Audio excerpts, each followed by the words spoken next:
Bonjour et bienvenue à l'émission 50 ans et après. Je m'appelle Germain Drouin et je suis en entrevue, en conversation avec François Roy, communicateur, homme de lettres, de culture, homme de relations publiques et féru d'histoire également. Bonjour François. Je ne m'habitue pas, hein? 50 ans, là, tu dis. Moi, dans ma tête, j'ai encore 19 ans. J'ai comme barré à 19 ans. Ah, c'est bien. Je suis assez immature, d'ailleurs, par moment. Ouais, c'est ça. Il faut faire face quand même, là. Ce que tu me dis, c'est bien parce que si tu me dis que tu as 19 ans, moi, la question que je te poserais, c'est qu'est-ce que tu veux faire dans la vie? Maintenant que tu as 69 ans, oui. Qu'est-ce que tu veux faire dans la vie, toi? Bien, ce que je veux faire dans la vie, je voudrais finir ce que j'ai commencé parce que, entre autres, j'ai commencé une belle famille avec Hélène, qui est ma conjointe. On a 3 fils, on a 8 petits-enfants. Je ne sais pas, il y a un suspense là-dedans. Moi, dans ma vie, il n'y a pas grand suspense, là. Je vais continuer à faire ce que je peux faire, puis peu à peu, les moyens vont me manquer, les moyens physiques vont me manquer ou les moyens intellectuels. Je ne prévois pas avoir un avenir très lumineux, là. Mais il y a les enfants puis les petits-enfants, et ça, c'est un beau suspense. Qu'est-ce qui va leur arriver? Mes petits gars, ils font des choses que je ne me serais peut-être pas attendu qu'ils fassent. Mes petites filles, j'en ai 6, plus 2 petits-fils. Eux autres, c'est vraiment le blackout. Qu'est-ce qu'ils vont faire? La plus vieille a 11 ans. Est-ce qu'ils vont aller vers les arts, vers les sciences, vers les sports? Je ne sais pas. Là, je suis un peu...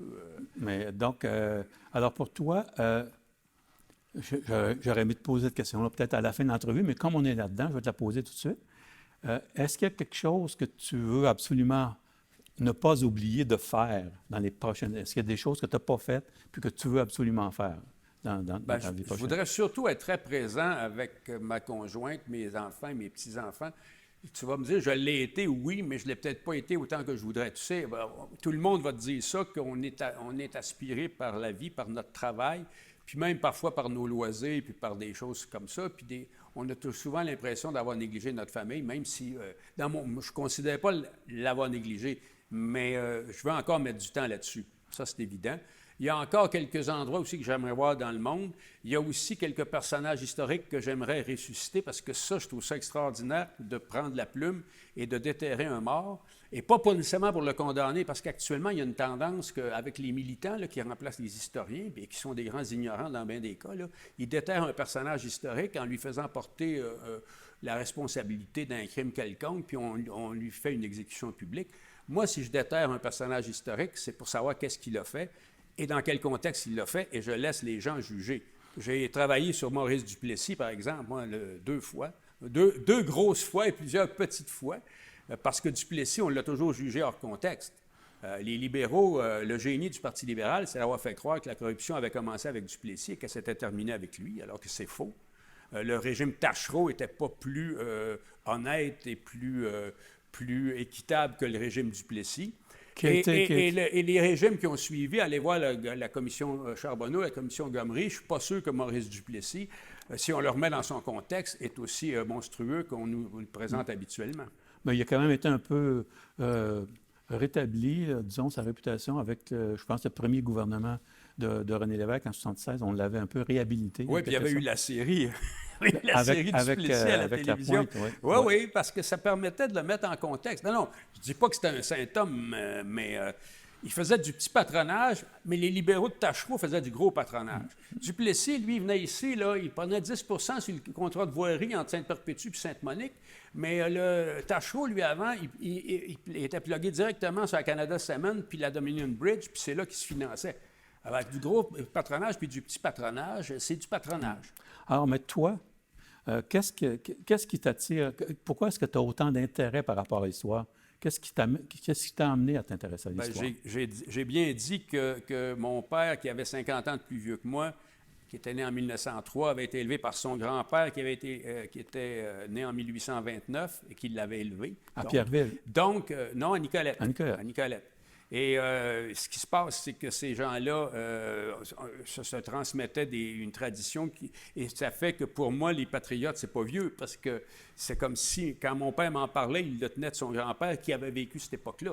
Alors, c'était quand même, pour moi, l'histoire, ça fait partie de mon éducation dès les premiers jours. Du côté de ma mère, oui, puisque tu parles de Pierreville, c'est aussi un vieux terroir québécois avec des traditions. Pierreville, c'est plus jeune que Nicolette, on s'entend dans la mesure où, bon, il y avait l'établissement des Abénaquis, il y avait la seigneurie de Pierre Hertel, il y avait surtout les expéditions que ces gens-là menaient en Nouvelle-Angleterre et qui répandaient la terreur. Là, via la rivière Saint-François. Ils remontaient le Saint-François puis ils descendaient le Connecticut. Puis ils débouchaient des fois en plein hiver sur des petites localités en périphérie de Boston, puis ils brûlaient le village, puis... oui, c'était dur. Mais moi, ce que j'ai connu de Pierreville, c'était quand même... Pierreville, c'était un noyau villageois important. Moi, ma mère venait de Pierreville, mais c'était une bourgeoise. C'est drôle à dire. Tu vas me dire, Pierreville, comment on peut être un bourgeois à Pierreville? Bien, à Pierreville, il y avait Pierre Thibault, qui était une très grosse usine de camions de pompiers. Il y avait le grand magasin Schooner, qui était le magasin général de tout le comté de Yamaska. Il y avait des institutions comme ça il y avait Nadeau Automobile qui était le gros concessionnaire dans le comté de Yamaska. Moi, dans mon enfance, Pierreville, c'était un noyau villageois, mais qui avait les apparences d'une petite ville. L'habitat était très serré. En plus, eux autres, ils étaient à côté sur la réserve indienne et sur la rivière Saint-François. Donc, c'était pas un village qui était étendu comme Sainte-Perpétue, par exemple. C'était un village qui était très, très, très concentré.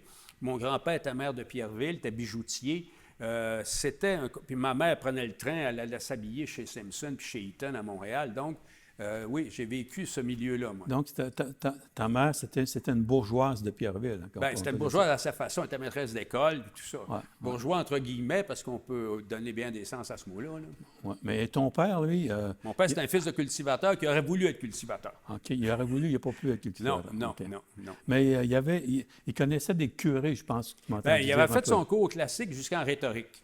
Donc, le dimanche après-midi, s'il faisait un tour d'auto, lui, avec un DeSoto 56 de Monseigneur Lallier, là il pouvait facilement faire le tour des paroisses, il connaissait tous les curés. Le curé Morvan à Yamaska avait été son confrère d'école, puis l'autre curé ailleurs. Mon oncle, Georges Côté, était curé de Saint-Pie-de-Guire, après ça, curé de Saint-Angèle de Laval. Mon oncle Paul Roy était curé de la baie du Fèvre.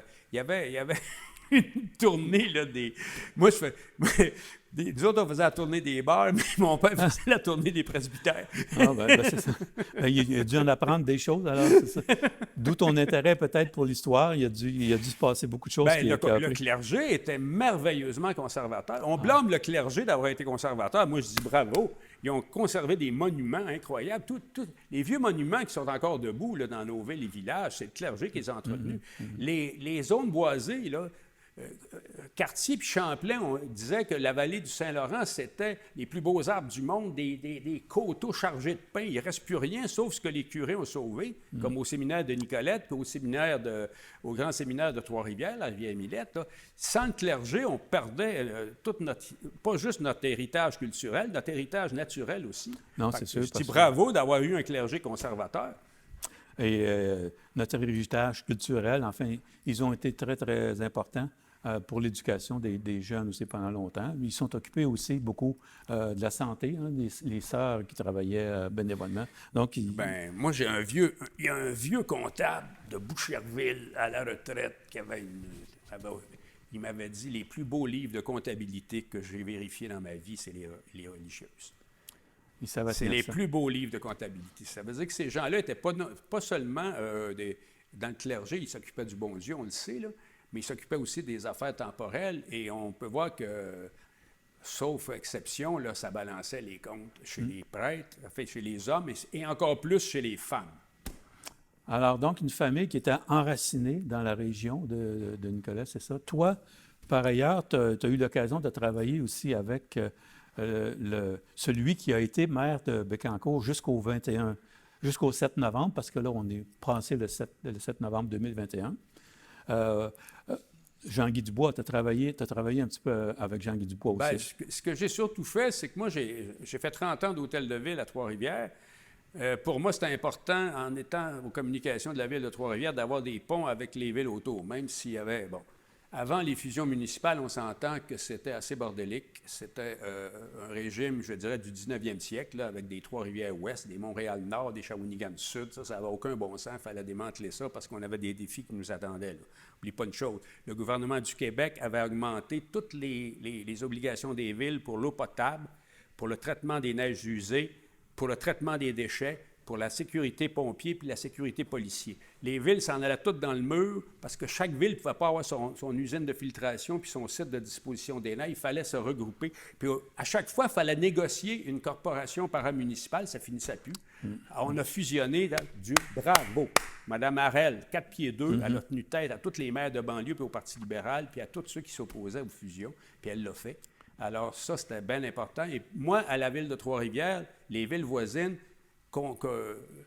fallait vivre avec le découpage, c'est un fait, mais j'aimais jeter des ponts avec Cap-de-la-Madeleine, Shawinigan, Bécancour. Et quand j'ai pris ma retraite, Jean-Guy Dubois, qui me connaissait par le séminaire de Nicolette, puisqu'il était un ancien, moi aussi, Jean-Guy était le premier à m'appeler en disant « Viens nous donner un coup de main dans nos comités à Bécancour. Okay. » Ça m'a fait plaisir d'y aller. J'ai même offert mes services pour le 350e de Nicolette, mais ça, je n'ai pas eu de réponse. Bon. Mais j'ai un article qui s'en vient sur le député Devlin, qui a été injustement oublié.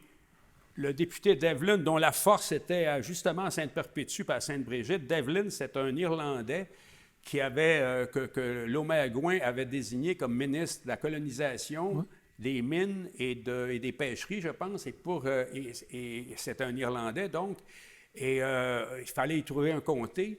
On lui a donné le comté de Nicolette, parce que d'une part, il avait toujours défendu le clergé catholique, donc le comté de Nicolette était très catholique. Absolument. Et comme Irlandais, on sait que les Irlandais qui arrivaient au 19e siècle débarquaient surtout au Port Saint-François, c'était le beachhead.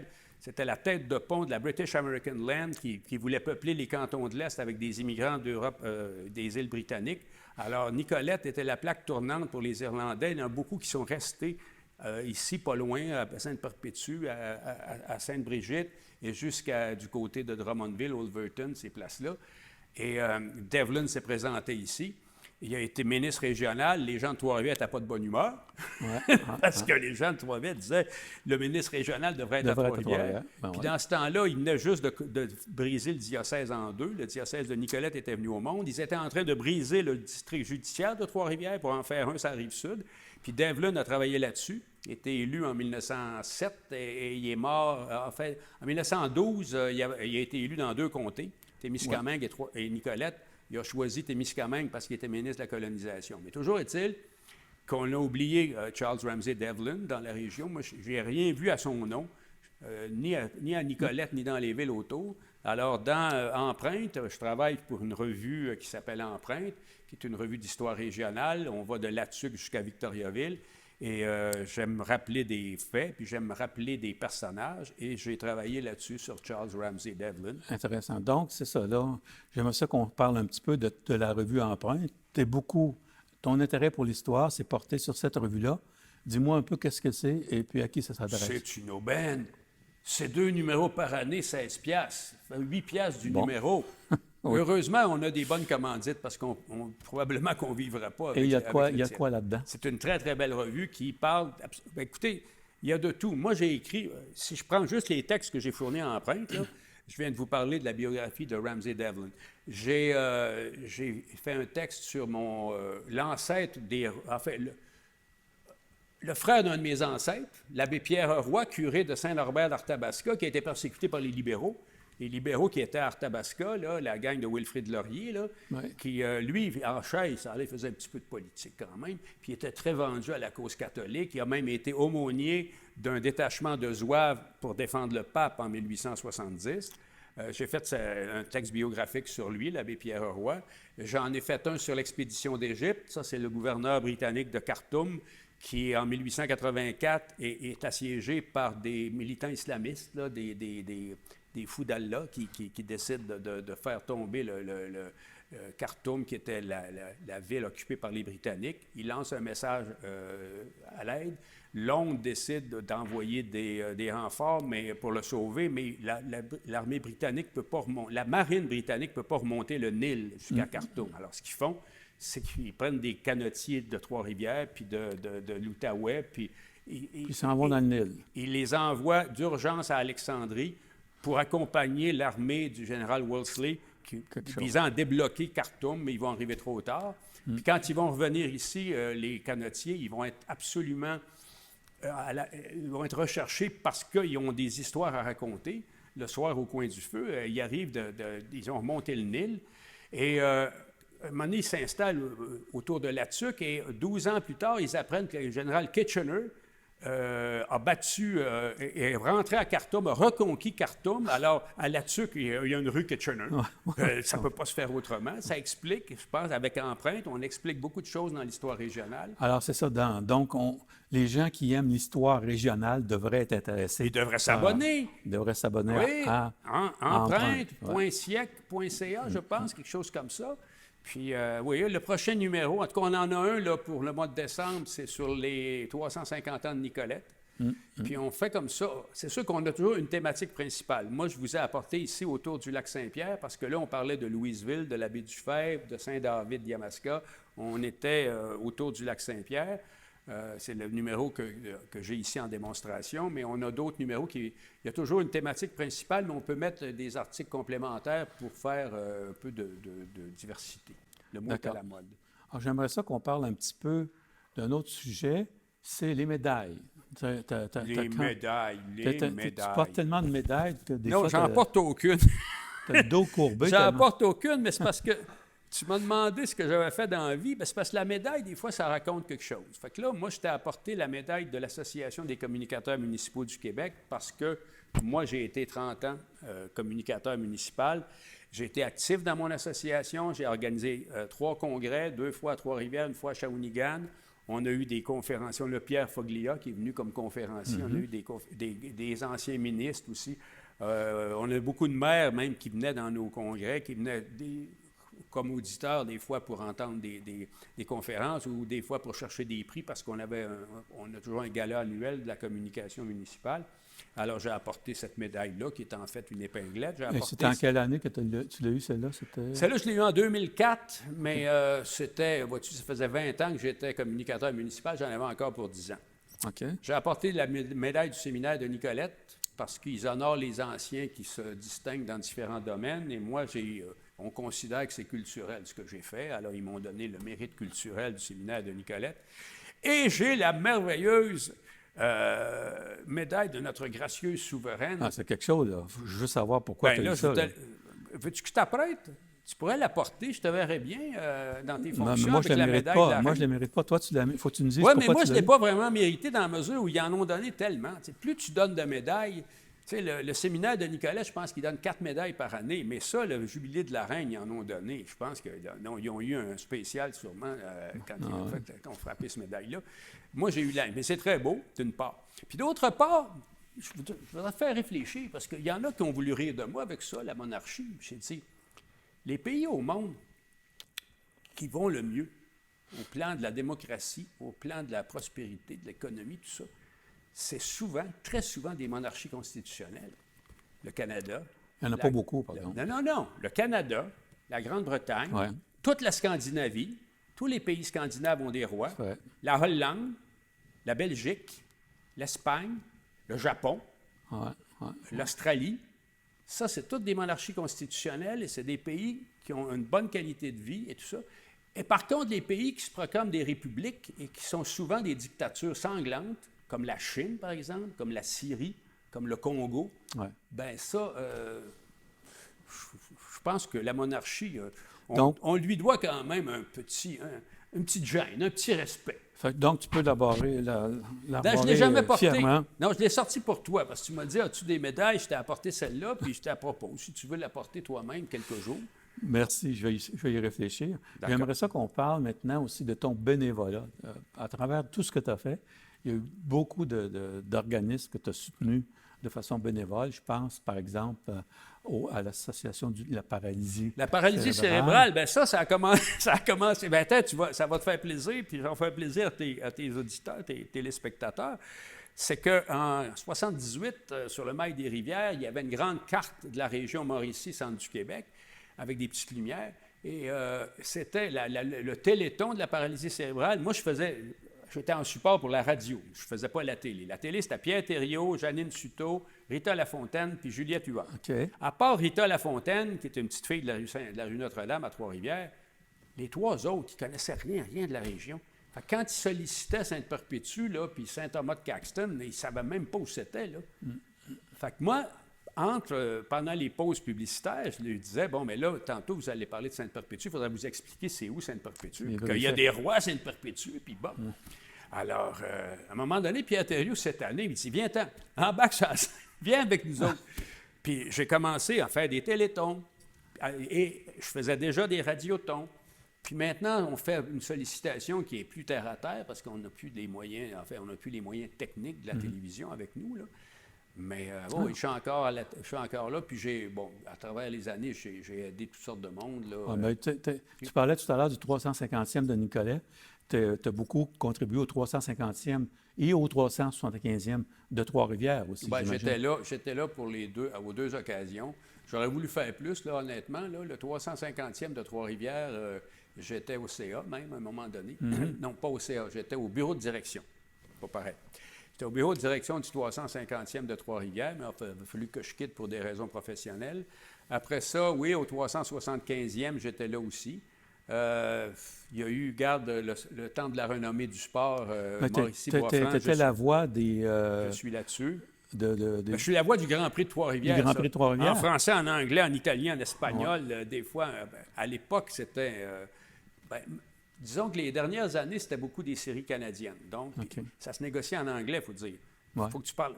Si tu travailles au Grand Prix, ça dépend de ce que tu fais, là, mais c'est une bonne chose d'être bilingue et parfois même d'être trilingue.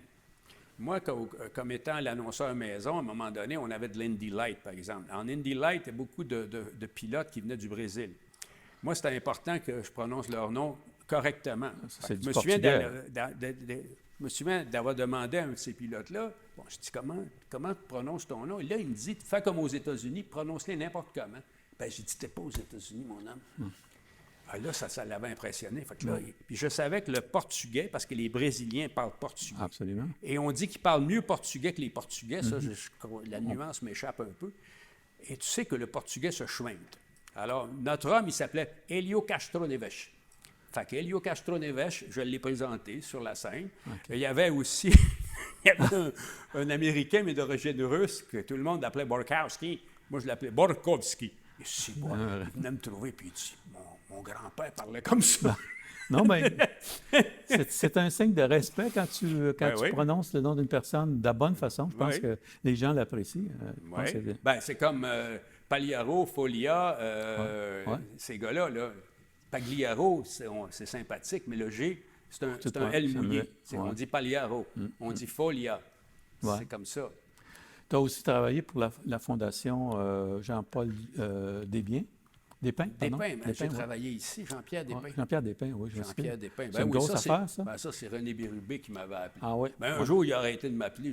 Regarde, il est occupé, René. Mais oui, René, c'était un de mes contacts sur la Rive-Sud. J'en ai beaucoup. Je viens d'ici. Alors, il m'avait demandé de venir donner un coup de main pour ça. Et puis, c'est gros, ça. Tu es à Saint-Léonard-d'Aston. C'est un événement bénéfice. Il y a du monde là. Il y a de l'argent qui rentre pour la cause. C'est incroyable. Puis il y a du talent aussi. Tu sais, Robert Roy il est là à tous les ans. Là. François Roy est là à tous les ans. Puis c'est fort. C'est très fort, ça. Alors, puis, plus toi qui aimes le gros gin, d'après ce que tu m'as dit, tu as aussi été... L'hiver. L'été, moi, c'était mon IPA. Mais j'ai quand même une contradiction parce que tu as travaillé comme bénévole sur l'opération Nez Rouge. Oui. Et comment tu concilies ça avec ton amour du gros gin? Tu poses des bonnes questions.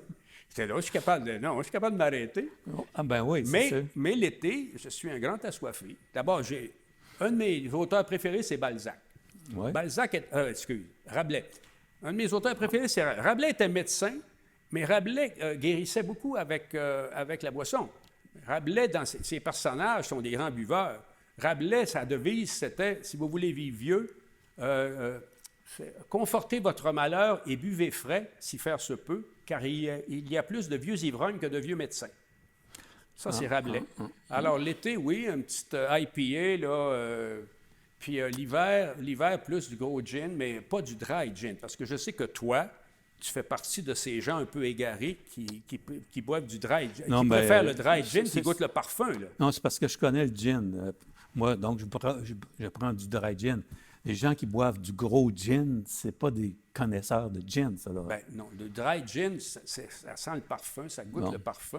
Alors, Alors que du gros gin, c'est conseillé, même chez nos ancêtres, pour combattre la grippe oui, hivernale, là. puis déboucher les éviers aussi. Des fois. Non, déboucher les voies respiratoires, t'as pas compris.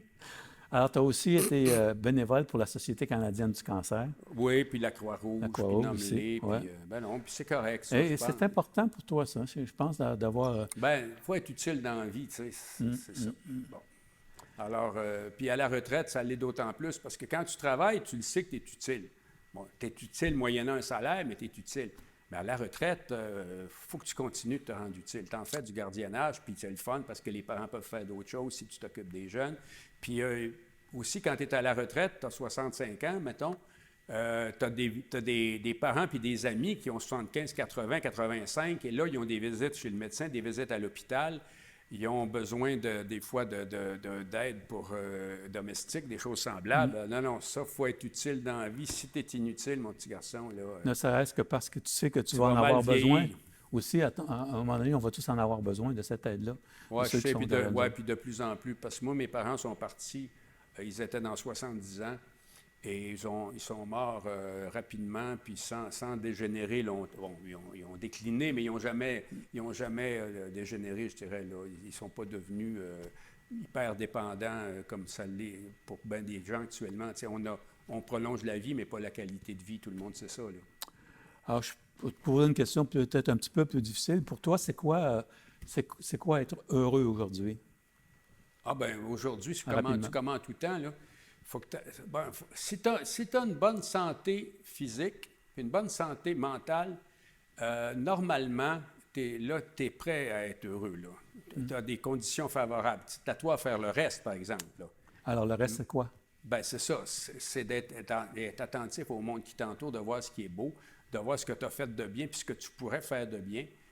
C'est ça. Mais à la base, comme je te dis, si tu as une bonne santé physique et mentale, ça aide. Là. Parce que si tu ne l'as pas, disons que la côte est plus longue à monter vers le bonheur. Là. François Roy, communicateur, merci beaucoup de nous avoir accompagnés. Amateur de rock. Amateur de rock, Historien, historien. grand-père. Merci de me le rappeler. Grand-père en plus. Pas encore arrière-grand-père, mais grand-père. Ben là, la plus vieille a 10 ou 11 ans. Là, Non. Alors, merci et merci à vous. Ça termine l'émission de cette semaine. Je vous donne un rendez-vous pour notre prochaine émission de 50 ans et après.